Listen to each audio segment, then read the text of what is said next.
That means that teachers of color don't feel well respected, they don't feel well heard in their own workplaces, in the school buildings, and from the administration. They feel like their concerns aren't being met.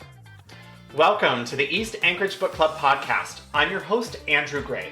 The past year has been an intense one for schools all across the country. Not only has COVID-19 been raging, but a manufactured controversy over the non-existent teaching of critical race theory suddenly appeared and gained traction. A very real problem that does exist is the severe lack of Black teachers in our schools. Here in the Anchorage School District, our student body is over 60% students of color, while less than 15% of our teachers identify as non-white. Today we sit down with Danyelle Kimp and Rozlyn Grady Wyche, founders of the Alaska Coalition of Black, Indigenous, and People of Color Educators, who advocate for better hiring practices that address this racial disparity. But beyond that, the Alaska Coalition of BIPOC Educators, ACBE, strives to improve the health and safety of our students of color while supporting a more inclusive curriculum that honestly portrays their people's history. This interview begins with Danyelle Kimp. Rozlyn Grady Wyche joins later. Danyelle Kimp, welcome to the podcast. Hey. How's it going? Good. Yes. So tell me a little bit about yourself. Where are you from? All right. So I'm from the state of Mississippi, Pontotoc to be exact. It's a little town outside of Tupelo, Mississippi, about 45 minutes away from Memphis. And how long have you been in Alaska? Since 2013. What brought you up here? The Army did. It was an airborne assignment that I wanted to have. I retired from here. You were in the Army and then you got out, and did you go straight into education, or what was that story? No, I tried my hand at small business, brewing some beer. It worked out a little bit, but not as much as I had hoped. And I just decided, you know what, I'm just going to go back into service. I loved serving, and being a teacher is a good way of serving. Plus, my mother, I kind of have an educational pedigree. My mama was teacher for 37 years in Pontotoc, Mississippi. I have a degree in music education, so it just came naturally to me. And what do you teach? Music. Yeah, I teach music at elementary school here. You know, I'm also qualified to teach like high school band or college level as well. You and your co-founder founded Alaska Coalition of BIPOC Educators. Yes. Tell me about ACBE. What's its origin story and what's it all about? Okay. So we're at our 1-year anniversary. Happy anniversary. Thank you. We've come a long way, I gotta tell you. But yeah, we started last year. Roz and I, we were frustrated with what we perceived as gaps for BIPOC educators, Black and brown educators. We felt like a lot of our concerns weren't being met, being addressed, whether it was at our schools, whether it was sometimes even in our own unions, whether it was in the district itself. It felt like we just weren't being heard or being respected and paid attention to. We decided to form an organization to fill that gap, to meet the needs of BIPOC educators, and not just BIPOC educators, but we also felt that our kids, our kids of color, their needs weren't being met in terms of curriculum, academic opportunity, and health and safety went along with that as well. If you look at, especially because we were founded in the middle of like a pandemic, right? Right. And so we saw the disparities with the hospitalization rates, the infection rates in COVID, the death rates in COVID. And time again, we saw that kids of color and just people of color in general were just suffering disproportionately when it comes to health care and just health disparities. And if you're not healthy, you're not going to learn very well. If your family is not healthy and feeling safe, then they're not going to learn. Because first of all, you're sick, you're ill, you're injured, or you have so much stress because of all this stuff that it's going to affect your cognitive abilities in school over the long term. So yeah, that's our three priorities: our health and safety of communities of color. Second is equity in curriculum, academic opportunity. And the third one is getting teachers of color hired and retained.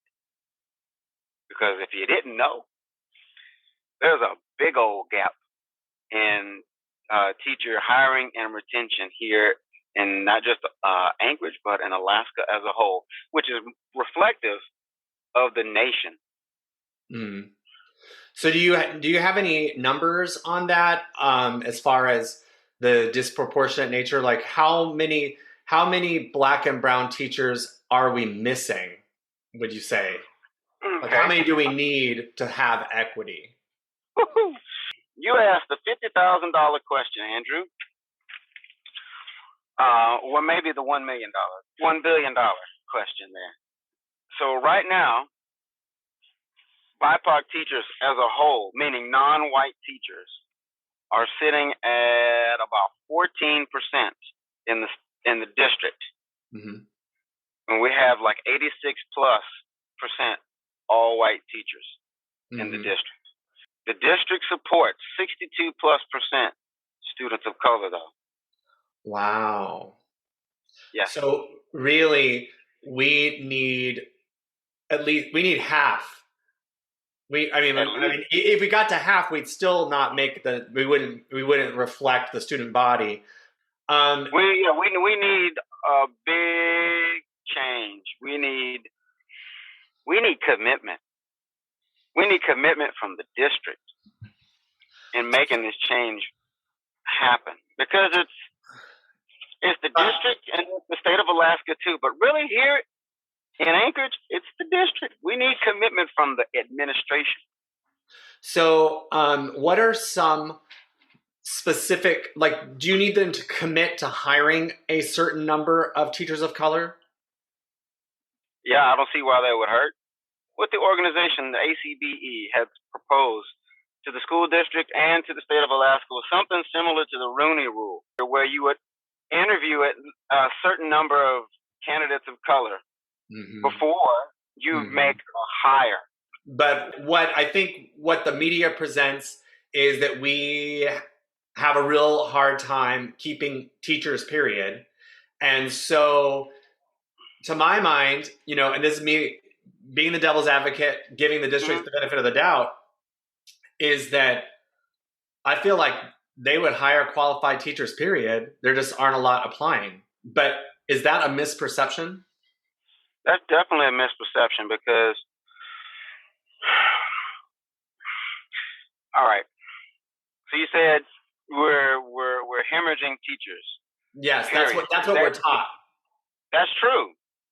We have a saying in the Black community that whenever America gets a cold, Black people get the flu, because things kind of happen to people of color in a disproportionate manner. So whenever we're hemorrhaging teachers, you're getting rid of twice as many BIPOC teachers.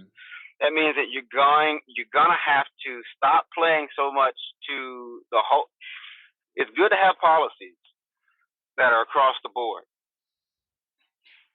but the real problem lies in getting those teachers of color and keeping them. In a survey, April 2021, DEED survey, Department of Education and Early Development survey, showed that the number one concern that was specific to teachers of color when it comes to retention is workplace conditions. Well, what does that mean? That means that teachers of color don't feel well respected. They don't feel well heard in their own workplaces, in the school buildings, and from the administration. They feel like their concerns aren't being met, that they're not being heard. The number one concern across the board, of course, is pay issues, pay, benefits, healthcare, right? But you have to remember that when we're talking about the big picture of like what a survey is reflecting, and you're saying, oh no, the biggest concern was pay. Yes, 80% plus percent are white teachers in this survey. Of course, they're going to be concerned with, that's where it's going to be reflected. But if you narrow down into the teachers of color, which represent less than 15% of that, you're going to see that's concerned about workplace conditions. And that's what's talking about retention. That's why these teachers are leaving. Like little microaggressions at work, I experience them myself. Can you give an example?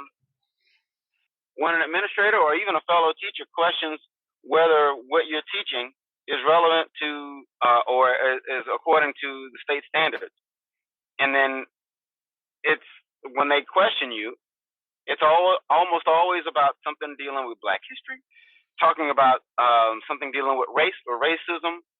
Is that? Are you sure that's Alaska State? Content, or is that according to the curriculum? It's always a question. You always question some of the teachers that I've heard where the Black teachers in particular would say, you know what, every February I'm always the one to work on like the Black history stuff and the decorations and stuff. Why come my fellow white teachers don't step up, and do something to help out and make it a little bit better? So you'll hear that a lot, or just little comments about your hair. I hear from like a lot of Black teachers. Those are like little examples of microaggressions that just make it more difficult to be a teacher of color. I want to ask one more question in this vein.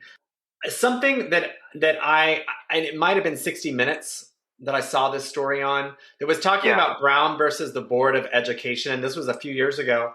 And talking about how people always focus on the integration of the children.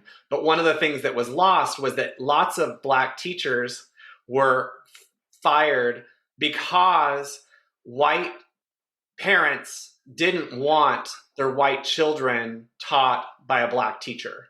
And so there was this whole thing where you had Black schools with Black teachers and white schools with white teachers. And then when integration happened, there was this push where white parents were like, well, my kids are not being taught by Black teachers. And I think, there was an assumption that they weren't going to be as good at teachers, that it wasn't good, it was going to hurt their education. And I wonder if you've ever felt that sort of sentiment from parents here, or is that just too, like in 2022, is that something that no one would ever show? I mean, just the numbers show it. I mean, look, for the past, I don't know how many years, as far as I can look, it's been since ASD has been in existence, it's been almost all white teachers here in the district. And that's not done by accident. And you can look across America to say that long of a history of hiring is on accident is to be naive at best and to lie at worst. Roz, welcome to the podcast. Hello. And can you introduce yourself? And I'm going to be honest, I didn't say your last name because I didn't want to get it wrong. It's hard to say. No, it's okay. I'm a Wyche. That's how you say it. So it's YCH, yeah. Okay. But it's Rozlyn Grady Wyche. And I'll go ahead and introduce myself. Sure. I am the Vice President and co-founder of the Alaska Coalition of BIPOC Educators. I'm born and raised. I'm 36 years. I've been here all my life. I graduated from Diamond High School, class of '03. I was actually the last class of the old building. So everybody probably now sees the newer version of Diamond High School.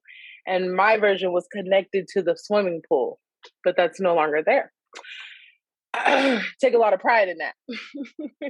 But I been here all my life. My mom's single parent, and I went through Christian school. I went through Montessori school, and then I was introduced. I did random bouts of public school when I was younger, but I really didn't do public school until high school. And it was just because my mom, at that time, I was the only child for like 8 years. And although she was a single Black parent, she did what she could to put me in private school. And when I went to private school, I actually... What did you go to? So it's now called Heritage Christian School, but when I was going, it was called Abbott Loop Christian School. So I went over there and I did that from 4th to 8th grade. And then, but prior to that, I was at Thom Montessori School. So I want to talk a little bit about what was your experience like at private school?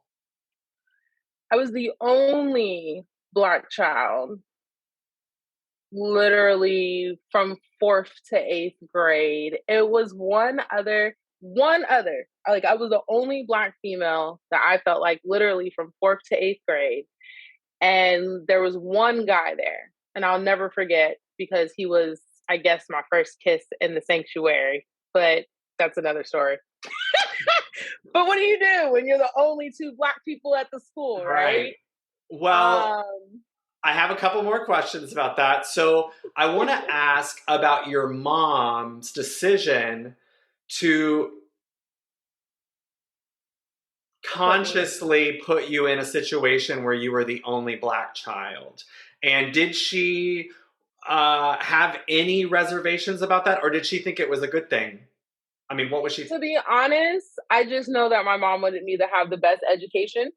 And I would think her thinkings of me going to a Christian school was just that. I mean, she did the same thing for my other siblings once they came about. They're all products of ABT, not as long as I did, but especially once Obama became president. My sister wasn't having it. But with that being said, I just think that I don't even think she really saw either the color issue. So my mom comes from North Carolina, born in Georgia, but she's a military brat. Mm. So I just want to go back really fast. When you say ABT, do you mean Anchorage Baptist Temple? Yeah, they went to Anchorage Christian School. Yeah. Okay. Yeah. And then tell me about your sister's decision to leave or demand to leave when Obama became president. Why? Oh, what my gosh. The climate like there? My sister was called a loofah and came back home and thought that was the best. Like, she thought that was awesome. Like, she had no idea. She came home one day and was like, oh my God, my teacher called me a loofah. And her hair her natural hair just happened to be out. And I was not having it. We literally had like a parent teacher conference the next day because you don't call a Black child a loofah. And was she the only Black child in the class? I can't remember. But one thing that we also recognized was every president has been on the wall of Anchorage Christian School. When Obama became president, he was not put on their wall. Wow.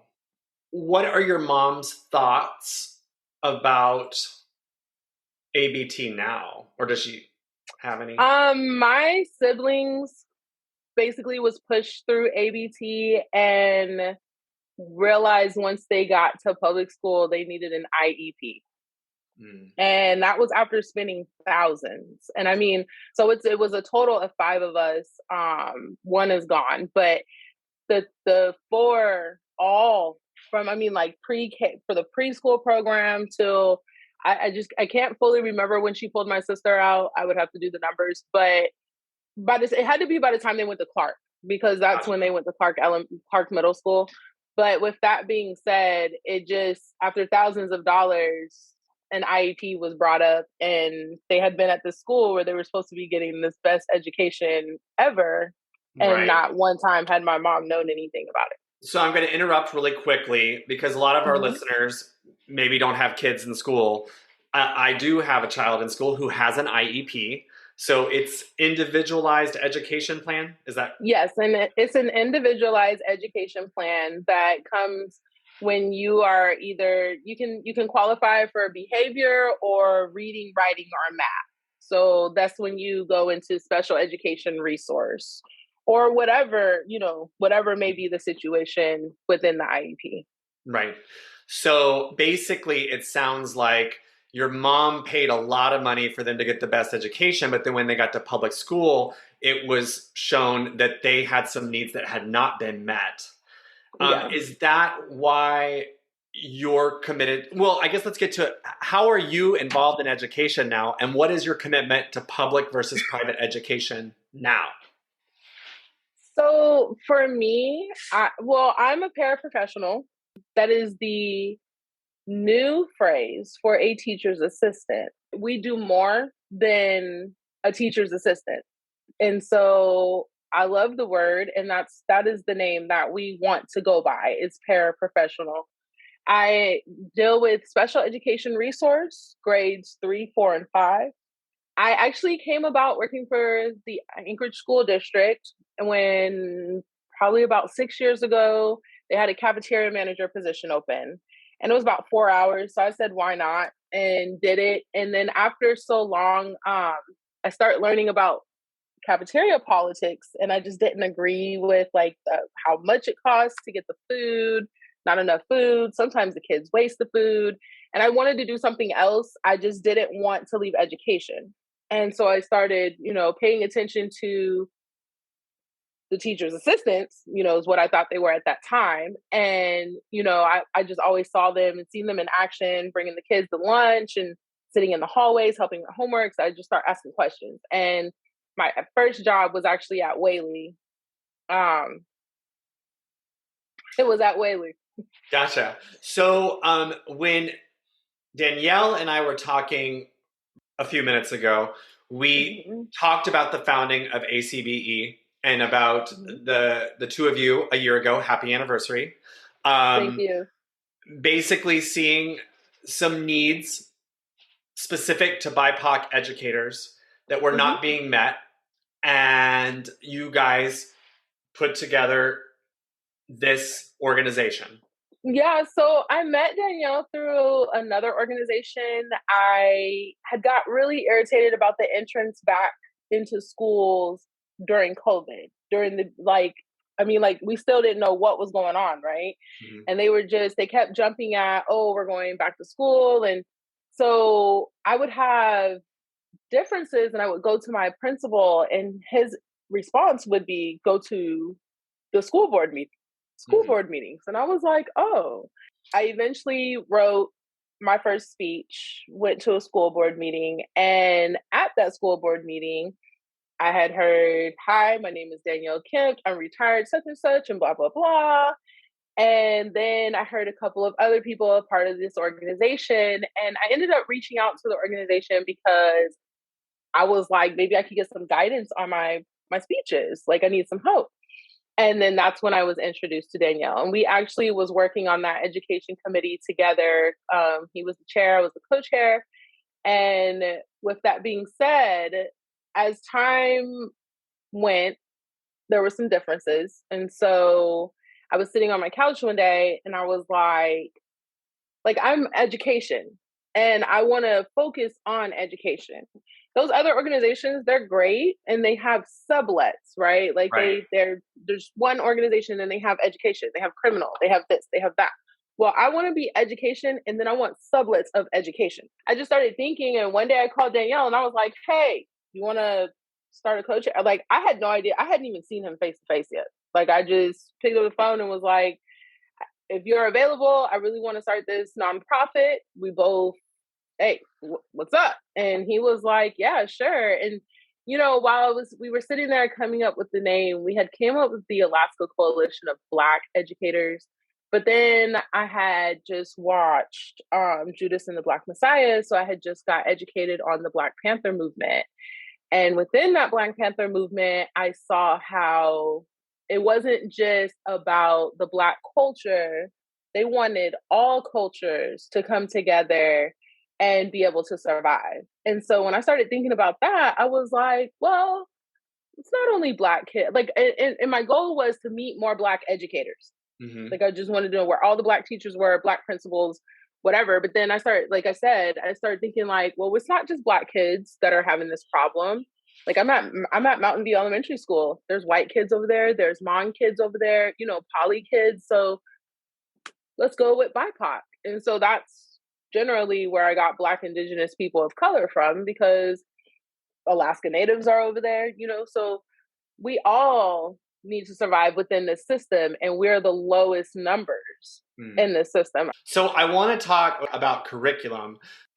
Danyelle, can you talk about what your priorities are as far as concerns with the curriculum?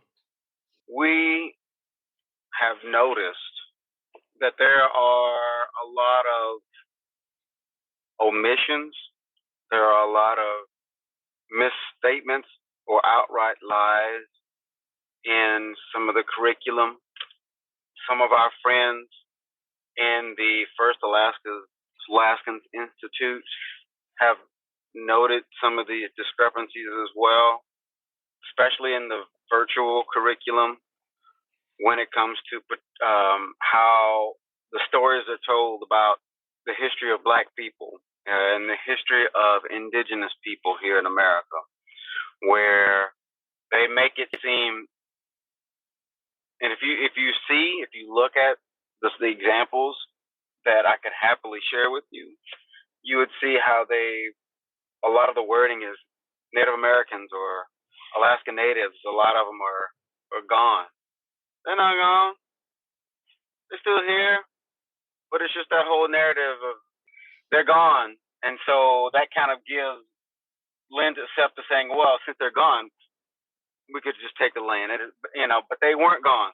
Mm-hmm. So that goes towards the land theft issue, and then a lot of the way they portray Black people in these texts, a lot of the stereotypical things, or just omissions. For instance, I remember specifically one about, I think it was a 5th grade social studies text about slavery, where it said slave work songs help to make the workday go by better. For those Black workers or something, they said they'll help to make the day go by better and keep the workers in good spirits. And I'm like, that's some bullshit. Like, no, I didn't. There was another one too where it was like, slavery, it basically made it seem like slavery was something that was chosen. Like, and we know that it wasn't, but that was the answer. The correct answer was wrong. They were not immigrants. They were kidnapped. They were brought against their will in bondage, right? We know that, but the way it's worded in the text a lot of times is not the way it would show to students who are trying to learn these things for the first time. So that's the first thing, right? It's like correcting the curriculum to tell a truthful story, not just from the white perspective or the colonizer's perspective or the enslaver's perspective, but from our perspective, the people of color whose experience has been passed down from generation to generation to generation, right? And so it's our perspective that really should be the one that should be in the forefront and not the one that you currently see within the text. So that's the first thing. The second thing is that when we're talking about teachers of color, right, even if there are discrepancies in the text, somebody like me, somebody like Roz, somebody like an Indigenous teacher could actually speak to what the inaccuracies in the text for the children, so that they're not going thinking that that's the right thing. So that's a 2 for 1 when you get more teachers of color, right? They can back up a good curriculum, or they can correct the record on a bad curriculum that says, hey, no, this is not what it's supposed to be. Taking it back to Brown v. Board of Education, we didn't just lose black teachers and jobs. We lost black education because the text was lost. When those black children went into those white schools, they went to see the white textbook that told this god-awful story about what our people went through, right, or didn't go through. And it was good. It was all good, right? And so they had that going for them. But also, those white children suffered because they didn't have good representation in front of them from teachers of color who could have taught them better. And so they grew up and turned into, you know, the folks that you would see, a lot of them, to be honest with you would see who are really old now, but, you know, in Congress now, right, in Senate. I do want to make back then, right, by those teachers that could have benefited from having teachers of color would be more empathetic. Right. Well, because I think more well-rounded. I would say, I think that in some ways, small white kids having a black teacher is more important than having a black classmate in some ways, because they have this figure of authority. And, you know, if you ask me how many black teachers did I have in small town Texas from kindergarten through high school, the answer was zero black teachers. Yep. And I think not ever having a figure of authority, you know, is kind of how you internalize some racist ideas. You don't think they can be a teacher or a principal. Exactly. Yeah, well, and that's how we fall into that cycle, right? That cycle of, well, I don't believe I can be a teacher, so I'm just not going to really go in because I didn't see a lot of folks like me.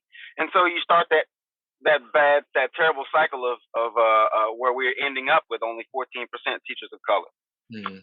And more basketball players and football players. Not saying that there's nothing wrong with that, but that was the narrative that most of those teachers told the students. You're not going to be nothing more. Yeah, well, you're not going to be nothing more than a basketball player. So go play ball. You know what I'm saying? Versus, and I do want people to understand how fun it was today reading about Madam C.J. Walker. How fun it was explaining what a plantation was to these kids so that they could understand what type of area her parents grew up on. You know, why were they in a plantation? Because they were slaves, and this is what happened. When you can go into, you know, those conversations genuinely. Hey, for our listeners, why were you talking about Madam C.J. Walker? So it's Black History Month. Right. And I decided to, every day before their 3-minute writing prompt, that I was going to read to them about an inventor, a Black inventor. Shoemakers and the railroad, how they have the third train piece on the railroad was a Black inventor. The soles of our shoes, the way that it's made, a Black inventor. And I just can't think of their names off the top of my head. But Madam C.J. Walker, I love her because obviously I'm a woman. She was the first richest Black woman in the United States, and she did hair. So, so we got Ross doing that in her school, and me, I'm doing stuff like I'm teaching my kids about the stepping. They learn how to. Little white kids in my class learn how to step. Right, like from Black fraternities and sororities, they learn about HBCUs. They learn about Black composers like William Grant Still, who wrote in the middle of Jim Crow South. What about the Army one you did? Oh yeah, James Reese Europe. They're doing papers. Oh Lord have mercy! I had a teacher moment. I had my kids write these little papers. Right, about a paragraph or two about historic Black entertainer, musician, or composer. Right. I come back a week later and they're like, "Do you have any more so we can?" I'm like, "Oh my God, my kids are asking me to give them homework about Black people that they want to find out more about." Now that's great. Hey, so if our listeners want to support ACBE going forward, how do they do it? They can go to our website. What is your website? It's www.theacbe.org. And or they can find us on Facebook. Our biggest thing, and it's coming up too, is our backpack drive. We're getting ready to start making announcements on our backpack drive so that people can donate, so that we can have business partnership donations on it. We did really good this year with backpacks. Like, shockingly, it was just that when we decided to do it, because we're educators, we had to do it after school started.